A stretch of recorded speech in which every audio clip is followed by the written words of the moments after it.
This story happened when I was 15 years old. Every year, my family gets together for a big reunion. It's a time when all the adults can talk and catch up, and I'm stuck looking after my younger cousins, who can be really spoiled and entitled. My dad wasn't around for this particular story because he was busy working. The incident I'm going to tell you about happened when we all went to a restaurant together during our family reunion. The restaurant was located in a small village in the mountains, and the roads were really steep. I have a disability that makes walking painful for me because I experience pain throughout my body. Even so, we visit this restaurant every year because it's a family tradition and everyone loves it. As usual, my entitled uncle, my doormat aunt, and their kids showed up 30 minutes late. He couldn't possibly leave on time with the rest of us because he was in the middle of watching his favorite TV show. Now, the kids are screaming because they're hungry, but entitled uncle is ignoring them. Meanwhile, doormat aunt is trying to bribe them to shut up. I was sitting next to my favorite aunt, who I love dearly, and we were both enjoying virgin mojitos from the restaurant. They're absolutely amazing. We were chatting about her job and my struggles at school, which has been really tough for me. Then, out of nowhere, Ian is placed on my lap, and 2 chairs are pulled up beside me, one on each side. The other entitled kids are plunked down in them, sandwiching me between them. This separates me from my favorite aunt, who looks shocked and is staring at entitled uncle and doormat aunt. They're sitting as far away from their kids as possible, leaving me to take care of them, as usual. This is just typical behavior for my family, so I don't let it bother me. I'm used to dealing with tantrums from entitled uncle and the entitled kids, and it's not worth arguing about. When Ian is placed in my seat, I get up to find a high chair for him. I'm not going to let him sit in my lap for the whole meal. I've dealt with that chaos before, and I'm not doing it again. When I return, it only takes 5 seconds. I'm annoyed to see that Freya has grabbed my mojito and downed it. I'm really upset because I was looking forward to enjoying it. Luckily, my favorite aunt notices what happened and hands me her own mojito, then orders 2 more when the waiter comes back. Meanwhile, entitled uncle is drinking cider, seemingly oblivious to the situation, and doormat aunt is staring at her hands, ignoring everything. Then, we order our food. As usual, I end up ordering for the entitled kids because their parents don't bother to. It's just another example of how I'm expected to take care of them, even when their own parents should be responsible. While we wait for our food to arrive, all the cousins, including my sister, decide to explore the village and pet the feral cats that live there. My favorite aunt reminds them to stay together, keep your phones on, and be back in 15 minutes. She's able to trust them to do this because we spent so much time in this village that we know it really well. My sister Anya and Rebecca all have phones, so they're able to stay in touch. Meanwhile, entitled uncle is busy on his phone, and doormat aunt is chatting with my mom, once again ignoring what's going on.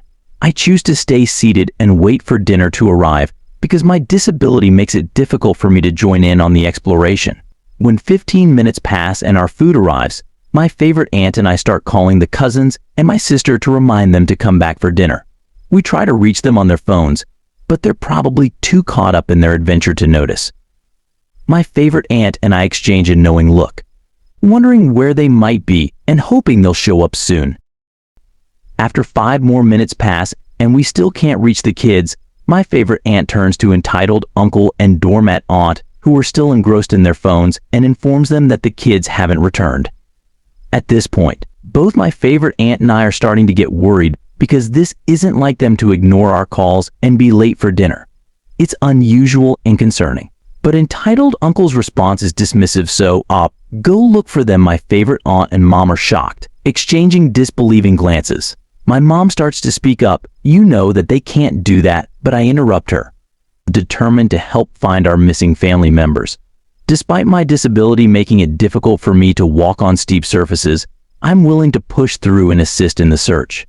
My favorite aunt and I link arms, supporting each other as we start searching for the missing family members. We make sure to return every 10 to 15 minutes to check if they've come back, while my mom continues trying to reach them by phone. After about an hour of searching, we return to find everyone sitting down, eating their dinner as if nothing was amiss.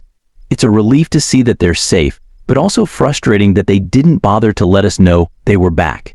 I'm livid and in excruciating pain. My favorite aunt helps me into my seat, and as I sit down, I lose my composure. I unleash a tirade, though I don't recall my exact words. I remember saying something like, "What's wrong with you all? Why didn't you come back when you said you would? Do you have any idea how much anxiety and pain you've caused me? Searching for you like that." My outburst is a mix of anger, frustration, and hurt, all pouring out at once. My favorite aunt tries to calm me down, sitting beside me and encouraging me to drink some water and take a few pain medications to alleviate my suffering. But before I can even begin to compose myself, entitled uncle finally decides to intervene by yelling at me. He's furious that I dared to scold his kids, claiming it's not their fault that we couldn't find them. He's more concerned with defending his children's behavior than with acknowledging the distress and pain they caused me. My favorite aunt stands up to entitled uncle, telling him to shut up and scolding the kids for their thoughtless behavior, saying they should all be ashamed of themselves. This sets off a heated screaming match between them, while I try to focus on eating my food and ignoring the lingering pain. Doormat aunt, true to form, remains passive and silent, not taking a stand or contributing to the conversation. Later, after the chaos has died down, the sweet cousins come to apologize and make amends by giving me a thoughtful gift of plant. It's a kind gesture that helps to ease the tension and shows they're truly sorry for their actions. Story 2. Am I wrong for being upset my partner fell asleep while I was getting ready? When my partner got home, they asked if I wanted to go out or stay in. I said I was up for going out, but I needed to get ready first. They said okay and sat down to watch TV while I showered and got dressed. But when I came out, I was surprised to see them fast asleep on the couch. I woke them up and asked, "Did you want me to wake you or just let you sleep?" They replied, "Either way is fine," and dozed off again. I'm still upset because I feel like my partner knew they were tired, but they let me get ready anyway. When they came to the bedroom door and asked what happened, I told them they fell asleep.